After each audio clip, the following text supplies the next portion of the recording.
Chers amis, nous avons la chance de reprendre l'étude du Guru Vachakakovai, plus précisément 20 fabuleux versets, comme tous les versets du Guru Vachakakovai, versets 462 à 481, que ce serviteur a intitulé Non pas pour nous, Seigneur, mais pour toi.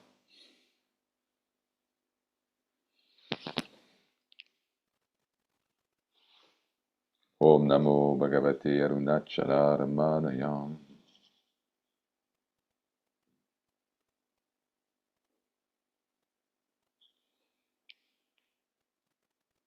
Sri Ramana dit: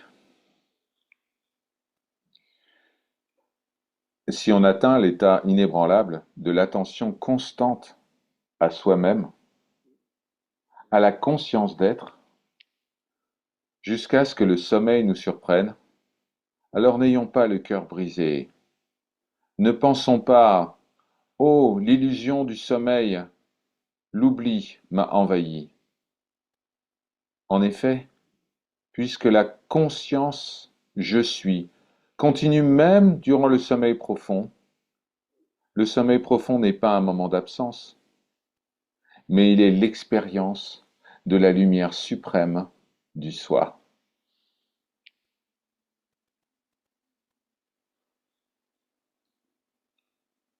Verset 463.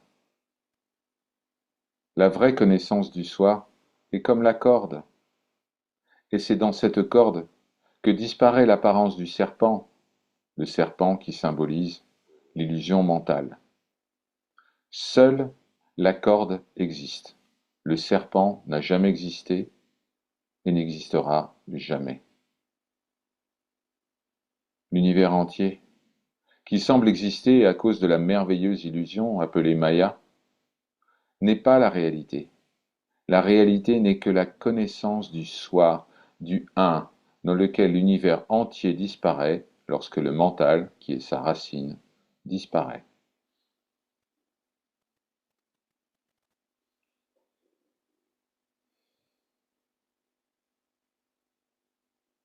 « 464.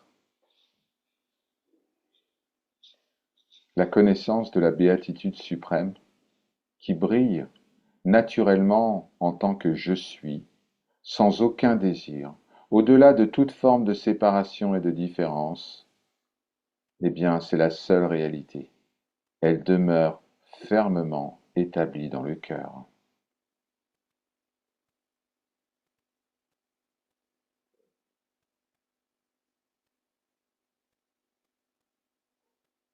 Verset 465. Puisqu'à tout moment et en tout lieu, le soi, c'est-à-dire je suis, brille éternellement en tant qu'unique. À l'exception de cela, toutes les autres choses, à tout moment et en tout lieu, doivent être vues comme illusions. Le temps et le lieu sont eux-mêmes des illusions.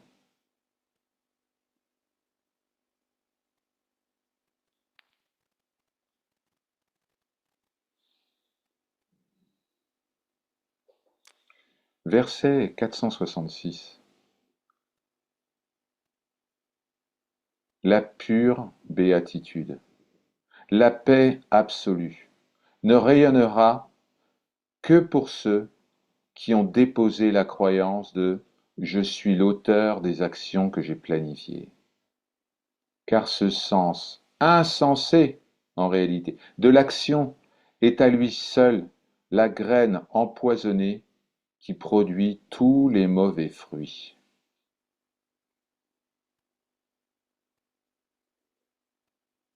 C'est le poison qu'absorbe Shiva lors du fameux épisode du brassage de l'océan où les dieux et les démons s'associent pour extraire le nectar d'immortalité. Mais au lieu d'obtenir le nectar d'immortalité, eh bien, un terrible poison, appelé Allah Allah, se dégage de l'océan. Quel est ce terrible poison? La croyance que je suis l'auteur des actions.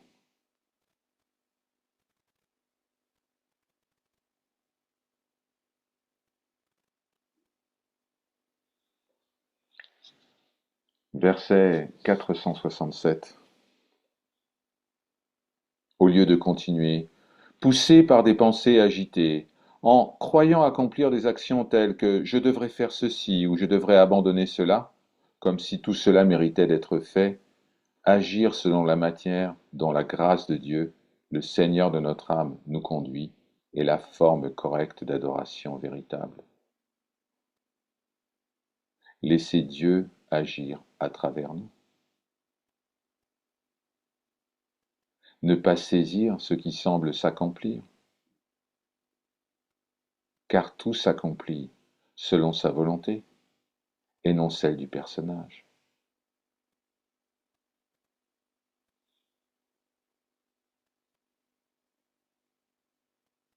Verset 468. Dans les temps anciens, une dame chaste et prude, appelée Draupadi, a vu son honneur sauvé par la grâce du Seigneur Krishna, quand, lâchant enfin prise, elle a levé les yeux en signe d'abandon complet. Les méchants qui la persécutaient sont devenus totalement confus.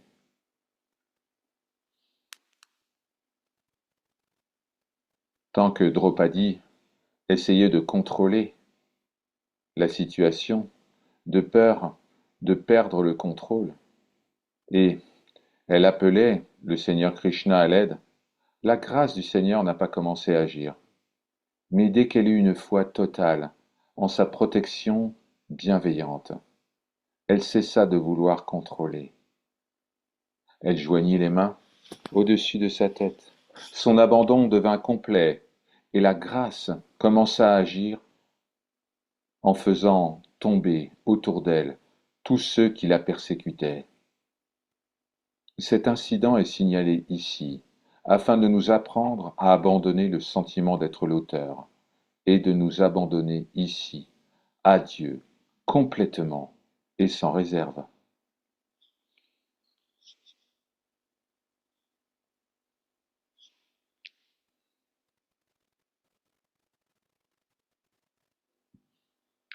Voilà un verset tout à fait approprié pour la période exceptionnelle que nous vivons, cette semaine magnifique de Navratri, du festival des 9 déesses. Écoutez bien, verset 469. Celui qui, comme un enfant, ne cherche pas à savoir ce qui est bon ou mauvais, mais s'appuie uniquement sur le jugement de ses parents, eh bien, ceux-là atteignent les pieds de la Mère suprême, Chit Sakti, et demeurent naturellement à son service, ayant perdu toute notion d'action accomplie, ces notions étant causées par l'illusion de «je suis l'auteur» des actions. Plutôt que de s'appuyer sur leurs propres efforts, qui ne sont que le sens de l'action, les dévots, les pratiquants, dépendent toujours du pouvoir de la grâce de la Divine Mère. Ce pouvoir est manifesté sous différentes formes durant la Navratri, 9 formes exactement. Ici, la Mère est décrite par Sri Ramana comme Chit Sakti, c'est-à-dire la puissance de la conscience. C'est sous cette forme que la grâce brille en chacun de nous, sous la forme de la conscience du soi.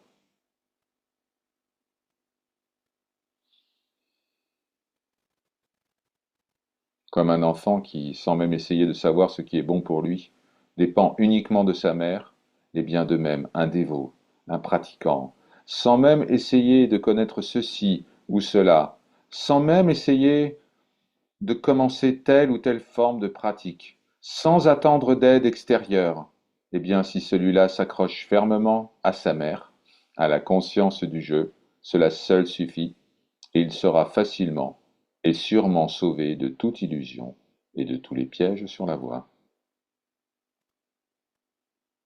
L'attachement à la conscience du jeu n'est pas un faire, c'est un être.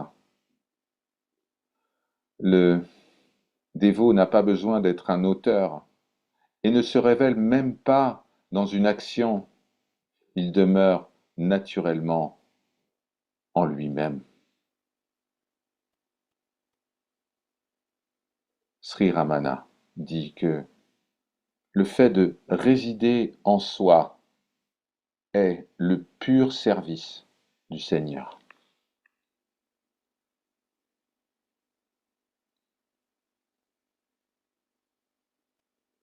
Verset 470.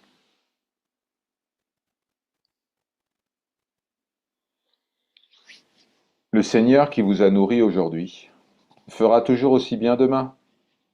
Par conséquent, vivez sans souci, en plaçant tout votre fardeau à ses pieds et en ne pensant ni à demain ni à plus tard. On pense ici naturellement au message de Jésus dans l'Évangile selon Matthieu. C'est dans le chapitre 6, verset 26, il est dit « Regardez les oiseaux du ciel, ils ne sèment ni ne moissonnent, ils n'amassent rien dans les greniers, et votre Père céleste les nourrit. Ne valez-vous pas beaucoup plus qu'eux ?»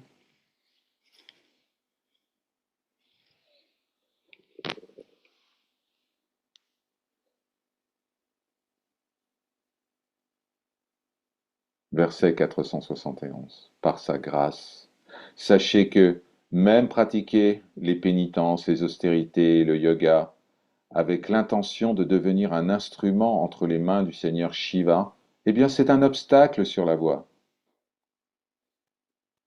L'abandon de la croyance que je suis une personne est la forme la plus élevée de service divin.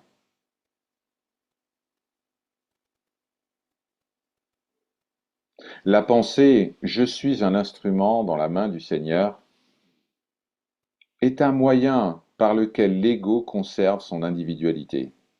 Elle est directement opposée à l'esprit d'abandon total de soi, l'absence du petit moi-je. N'y a-t-il pas beaucoup de gens de bonne nature qui s'engagent dans les prières, l'adoration, le yoga et autres actes vertueux dans le but d'obtenir le pouvoir de Dieu et de faire du bien dans le monde?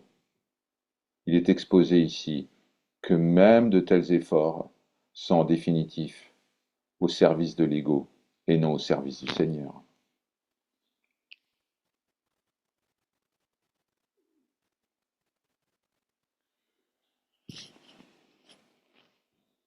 Verset 472.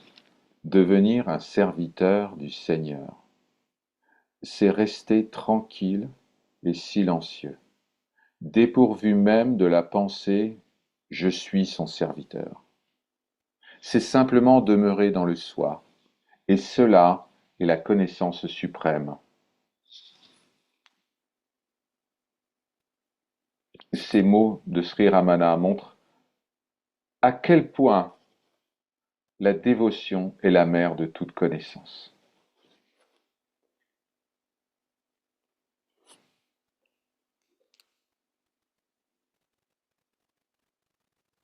Verset 473.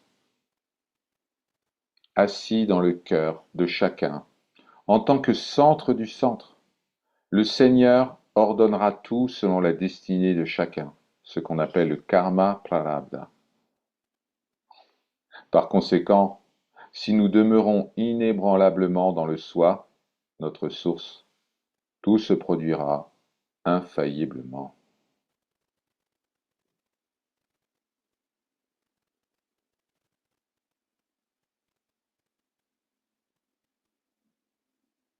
Verset 474. Sri Ramana nous parle encore de la bhakti, de la dévotion. Ceux qui ont une foi solide ne seront jamais affligés. Les dévots, qui ont une grande foi dans le Seigneur, ne se soucient jamais des besoins de leur vie, car ils sont tellement convaincus que Dieu ne les abandonnera jamais. Même lorsqu'il arrive qu'ils ne soient pas pourvus, que leurs besoins ne soient pas satisfaits, ils ne se sentent pas affligés. Ils endurent simplement avec patience, sentant que c'est seulement Dieu qui doit souffrir en les voyant troublés. Par conséquent, en toute occasion, ils sont heureux, joyeux. Ces mots de Sri Ramana assurent ainsi que pour de tels bhaktas, de tels dévots, il n'y a aucune misère dans cette existence.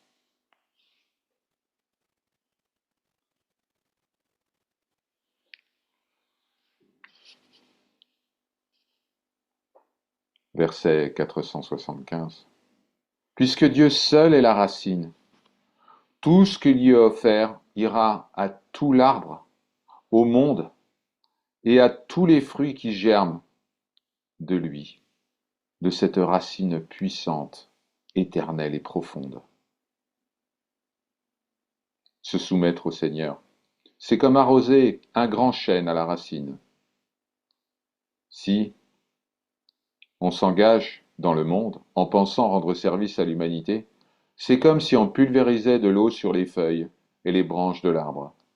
D'un autre côté, si on s'abandonne au Seigneur, c'est vraiment, oui, vraiment le seul véritable service que nous pouvons rendre au monde entier et à tous les êtres qui le peuplent.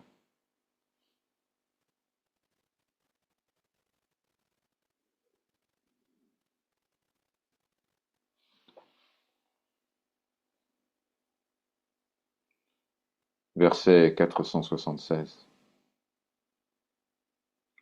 Que l'on accomplisse ou non des actions, si l'illusion de l'individualité, de l'ego, du petit moi-je, est complètement détruite, alors il y aura absence d'action. Les gens pensent généralement que l'atteinte de l'absence d'action est un état dans lequel on devrait rester immobile en abandonnant toute activité. Mais ce n'est pas ce que Sri Ramana explique.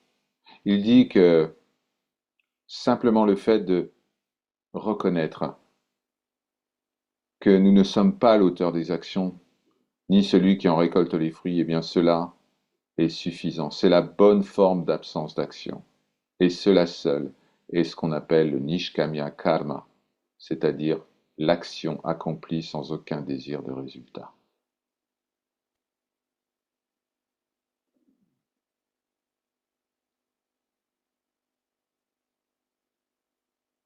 Verset 477. Une merveille, écoutez. À celui ou celle qui s'abandonne, ou qui offre le je, le mien, le mon, le moi au Seigneur, alors le Seigneur se donne ici et maintenant. Seul celui qui s'abandonne ainsi n'est jamais, jamais perdu. Il est un. Il a gagné la connaissance de Brahman. Il demeure toujours dans le vécu de la pure béatitude suprême de Shiva. Sri Muruganar, que son nom soit béni, commente.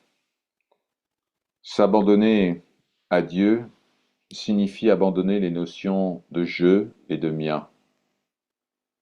Le don du Seigneur signifie qu'après la perte du je et du mien, seule demeure l'existence, conscience, béatitude, Sat, Chit, Ananda, pour désigner la nature du rayonnement suprême en tant qu'existence, conscience et béatitude.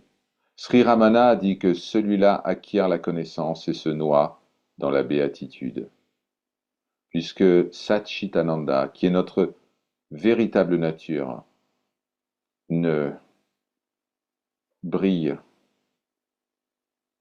que d'un éclat éternel et puissant.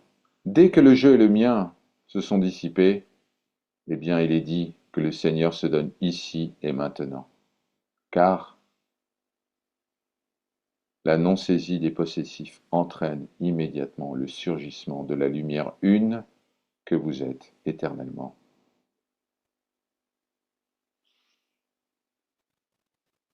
Verset 478.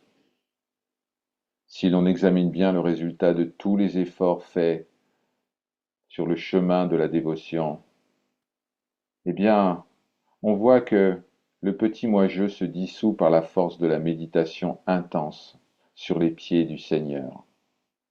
Et la forme de l'ego se dissout par l'amour, un amour intense envers lui.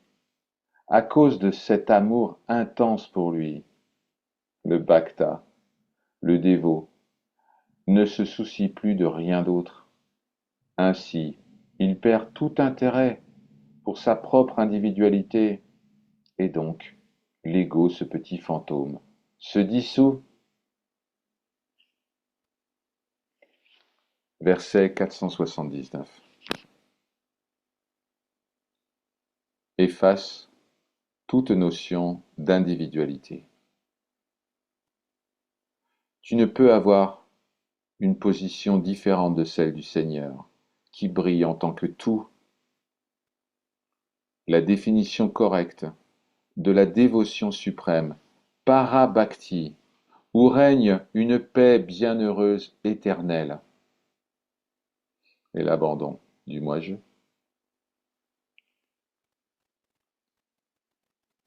Verset 480, Sri Ramana fait de l'humour. Il dit, on entend parfois certains dire, mais offrez votre ego au Seigneur. Mais à qui appartient l'ego? Appartenait-il au personnage pour commencer? Tout appartient au Seigneur. C'est pourquoi il est de notre devoir de nous repentir d'avoir volé sa possession et de la restituer à ses pieds de lotus.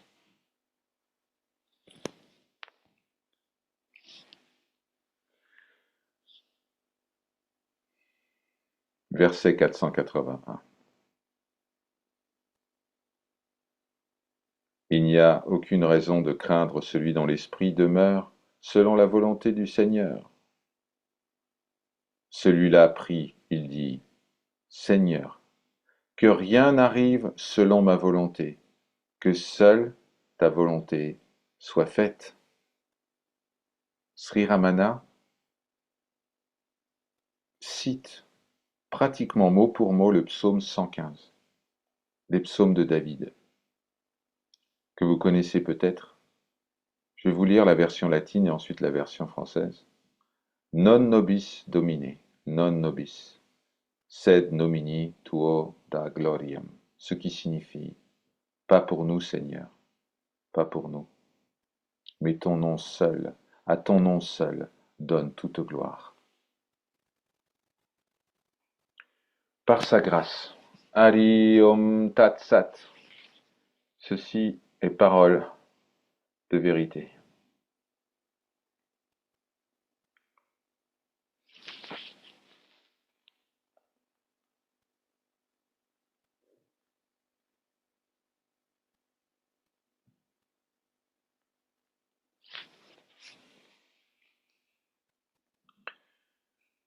Ce serviteur va maintenant interrompre l'enregistrement par sa grâce.